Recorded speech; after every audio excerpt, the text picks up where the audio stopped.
Hi, Brother Nashi. How are you? I have a confession that I do have, and I also need advice.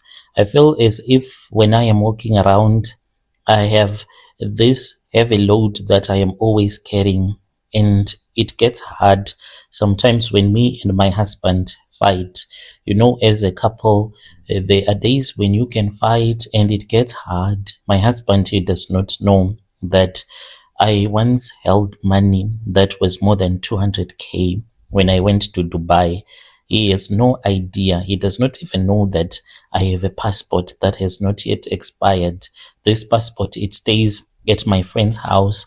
My friend, she went to Dubai last year. So when she came back, she bought nice toys for her kids. I was tempted to go to Dubai this year in early January because she said, let's go show me so that we can be able to get some money and we can take our kids to the same private school. I'm really tempted to do that, but I go to church. When I go to church, when I wear the uniform to go to church, I feel so bad about the things that I have already done.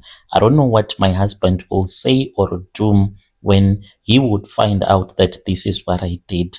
My husband has no idea that I have ever left the borders of South Africa and have been on an aeroplane flying to Dubai. And I will need advice, honest advice from your listeners.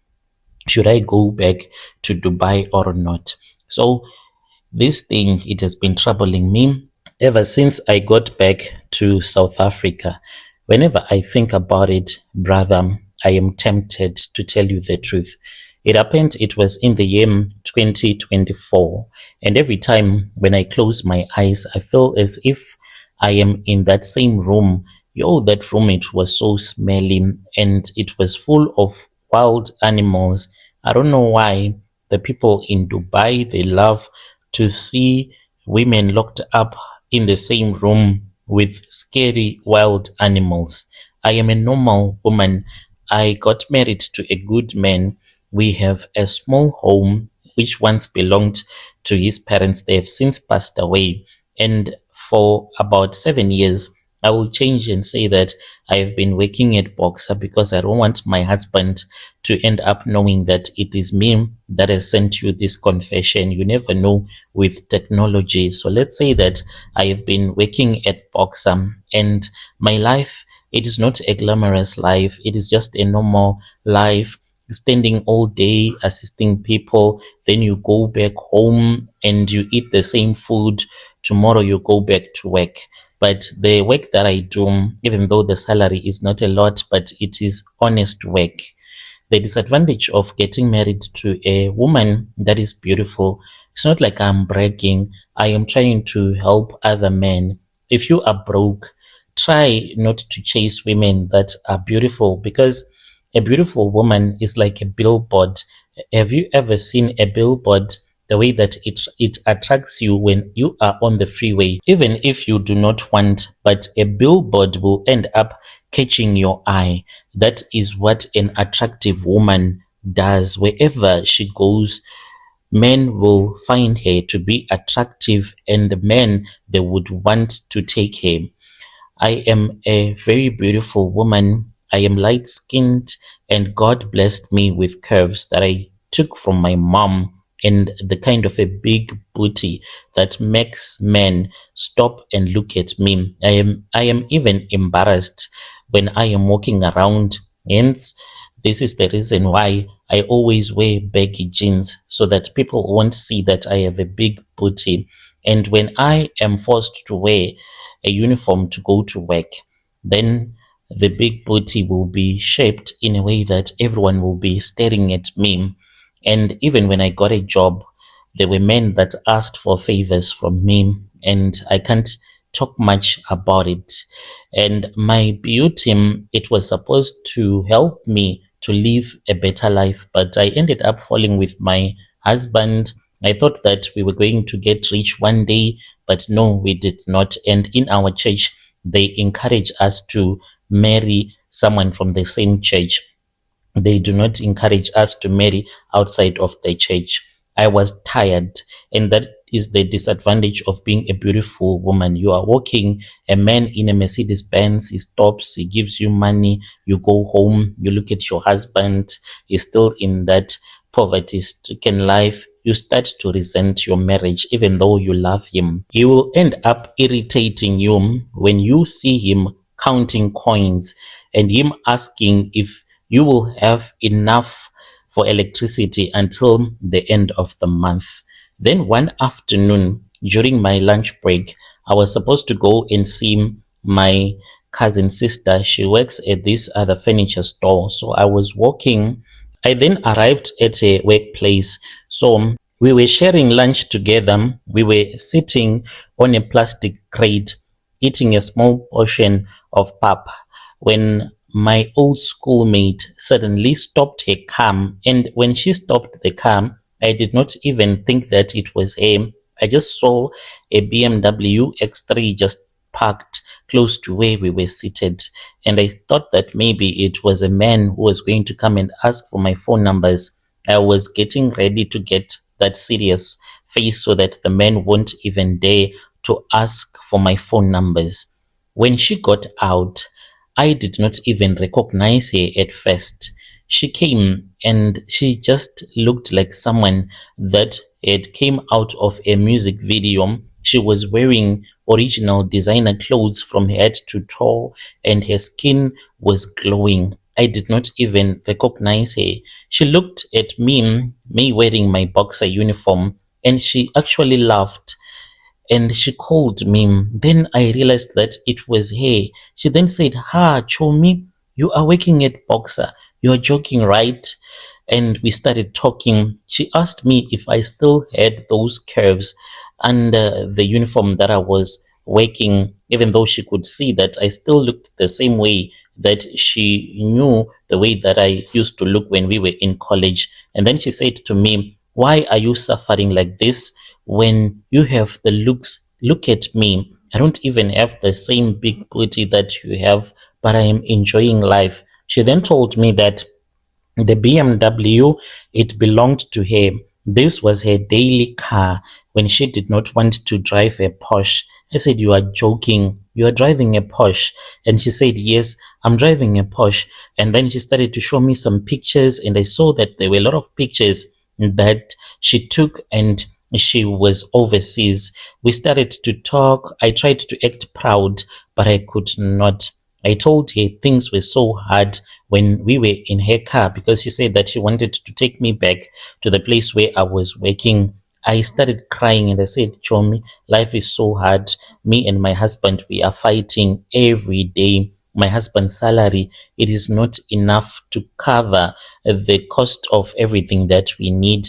And then she said, "Okay, I'm going to try and make a plan for you. Would you want to go to Dubai with me for 3 months? We can work and you can make enough money to fix your life. You can buy a car, maybe start a business. It's easy, Chomi." She told me that she sold wigs and she had a small boutique. She told me that when we go there, we were going to be hosting at high-end parties for wealthy men. They just want beautiful South African women looking like you, and you can make them to feel good.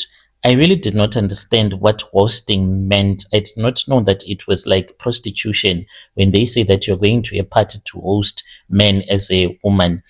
I was desperate, brother. I was so desperate. I lied to my husband the day that my passport was out. I felt so bad I could not sleep when I went to apply for a passport. I felt as if I was the one that had killed Jesus Christ. I did not even sleep on that day. When my passport was out, it was staying with my friend. I was even afraid to bring it home because I was like, what if my husband ends up finding out that I have a passport? He will ask me, "Why do you need a passport? You need a passport for what?" So my friend was the one that was holding the passport for me. Brother, that was when we went to Dubai. I lied to my husband. I told him that I was going to visit one of my sick relatives that had been sick for a very long time in the Eastern Cape. My husband, he had no idea of the things that I had planned. Since I had never cheated on my husband, not even once, even when we would go to bed without eating nice food, we would fight, but I would never, never cheat on my husband. He stayed behind. He was working, thinking that I was just going to visit home, whilst I was actually going to board an Emirates flight to Dubai. When we arrived in Dubai, it was something else. I felt as if I had been transported from this earth into another world. I had never seen anything like it. The tall buildings, the nice cars, the fountains. Oh man, Dubai is so beautiful and lovely. This is why sometimes I am tempted to return back to Dubai. And I just thought, this is it. I have finally made it. The moment that we got to the villa where we were going to be staying, my friend, she kept on holding my hand and she was like, don't freak out, ne? Don't freak out. I was like, why is she saying that I am not supposed to freak out? What is going to happen to us? The moment when we arrived at the so-called hotel, the fairy tale that I had painted in my brain, it was over. We entered into this massive mansion in a gated area, and we were not taken to the guest room. We were taken to these other rooms. It was as if someone that was learning to build a house had been given the job. It felt as if the walls would just fall down, and it was a prison. They took our passports, and my friend told me not to panic, to follow whatever that she was going to be doing. She actually handed over her own passport, even kissed one Arab guy who was a security guard, and he told me that this was for safekeeping and I should not do any nonsense and just follow what my friend would tell me to do. And it was for safekeeping for the sponsor who had sponsored the trip. My friend had lied to me that she was going to recover the money from me after I would have worked. So she was like, Jomi, I'm going to pay for the flight tickets. When we come back, I want my money back. So it turned out that the person, whoever was the sponsor, was the one that had paid for the flight tickets and everything. The conditions in the room that we got into, they were just unsanitary. When we entered into the room, there were other 6 women that were beautiful as well. Each one had their own bed. They had this type of a bed whereby it is just the base as well as the mattress all in one. They had many beds in there. Most of them, they were empty, and I was told that I was supposed to take the bed that was at the end of the room. It was a little bit better because on the other side of the room there was a big massive cage, and inside the cage there was a leopard. Yo, that was the most scariest thing. I had only seen a leopard in a movie or even on TV, but I had never seen a leopard in real life. At night, these leopards, they did not sleep. They did not sleep. They would be walking around because they had divided the cage into 2. So these leopards, they would act as if they are trying to play with each other or fighting. It was so scary. I was terrified. I could not sleep throughout the night because at night they would lock us in there. That was when I realized that I was not going to be like a princess, a hostess from South Africa, like my friend had told me. I was a toy. I was going to be a property for the rich guys from Dubai. The first day when I was taken to a Dubai Potta Potty, there was a group of wealthy men that came in. They did not even talk to us. They did not want us to look beautiful. They just came and they took us away. I did not understand fully what Potta Potty meant. The first man, when we arrived at the place where they were going to abuse us and do all sort of things to us, they pointed at me and told me to get on my knees. Brother, I can't tell you the whole details because it is really disgusting. When they told me to kneel down, picture this, I was in a toilet with 2 Arab guys. And these men, they treat women like literal toilets, and then they pay you a lot of money, and they pay you this money to degrade you in ways to strip away every bit of humanity. I don't know if it is Satanism, what the hell happens, I don't know. I realized that Dubai is full of these houses, a lot of African women, and your Latino women from Brazil, they are loaded there in Dubai. There are many of them, and they do these plastic surgeries to improve the size of their booties so that they can look nice, and they end up eating poop. Your brother, the things that happen in Dubai, when you hear someone saying that they are going to Dubai and they don't have a strong source of wealth, know that they are going to be sleeping with blessed them. Even if it is a celebrity, they don't care, those guys. One night when I was waiting to be taken away, that was when I saw a woman. She was there sitting on the bench, and I recognized her immediately. I can't tell you her name, but she is from Nigeria. She has a lot of followers on her TikTok. She was with us also eating poop. Joe, this world, bro, never ever say that someone has more money than you, yet you do not know where their money is coming from.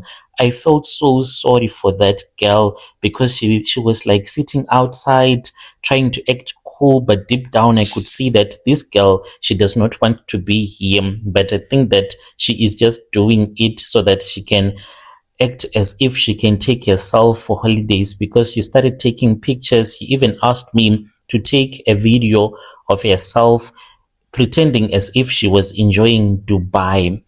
And if you are someone that feels like you are a failure because you are still buying your clothes at Pep or Ackermans, you need to feel better. There is nothing that is good about eating poop. Then you buy maybe Chanel from Chanel boutiques and you buy expensive clothes, yet you have been eating poop. This girl, she was there with us in that same unsanitary place, yet she was a celebrity from her own country. She was also being used the same way that we were being used. We spent 3 months, me and my friend, in Dubai, and different men would come and they would collect us and they would go. Some would sleep with us, some they would not sleep with us. And whenever I would try to go to bed, I would try to picture my husband. I felt so bad because this was the first time ever having a man touch any other part of my body, because I got married when I was still a virgin and I had never slept with another man until when I went to Dubai, and these men, they were sleeping with me in the most demonic way possible. I felt so dirty. You would wash yourself so much, but you will feel dirty inside. You know how much I was making? I was making about 21,000 rands that I was making. This was in 2024, but there are other administration fees. And as for my friend, she told me that she needs to get a cut from the money. So I was only seeing about 17K, 16 or 15K. It sounds like a lot of money if you are broke in the township, but for what? The things that I did, yo, bro, they were supposed to give me even 10 million. Eating, you can imagine eating someone else's poop. It is not an easy thing, and they don't want you to vomit because, yo, if you vomit, I don't want to talk about it. The things that they will do to you. We finally came back to South Africa. I felt so bad. I told my husband that my relative was doing better. He welcomed me home. I had some money that I had saved up. My husband did not even have any idea that 50,000 had been deposited into my bank account, because that is how my friend deals. Like, there are other Indians that will deposit the money into your account when you are in South Africa. Here is the problem. My friend, she still has my passport, because when we landed in South Africa, I said, I can't go with this passport. What if my husband finds out? And right now, she's like, Chomi, let us go back. Let us go and make money. How about per month? You just try to make maybe 2 weeks and we go, we make money, Chomi. then we come back. She wants my kids to also go to the same private school that her kids are going to. She's saying, if you do not want, then I can't assist you. You don't have to come to me to borrow money. Why are you asking for money when I went with you to Dubai? The money that I once had, bro, I finished it all off paying some bills. And I thought that since I have cleared the bills, then my job was going to sustain us, including my husband. But whenever I remember, I feel like I do not want to go to Dubai. This is my confession. Anyone that will advise me, I would truly appreciate it. My husband, he does not know that I did these things. I'm terrified that my husband will find out one day. That is what my friend told me. She said, it is far much better that you stick to me. We keep on going to Dubai because you will come back to me when Dubai is already finished and I won't be able to assist you. And if your husband finds out, he's going to dump you in the most cruel way. She says that men are like this. He's not going to feel sorry for me. I need help. I'll be following through in the comment section.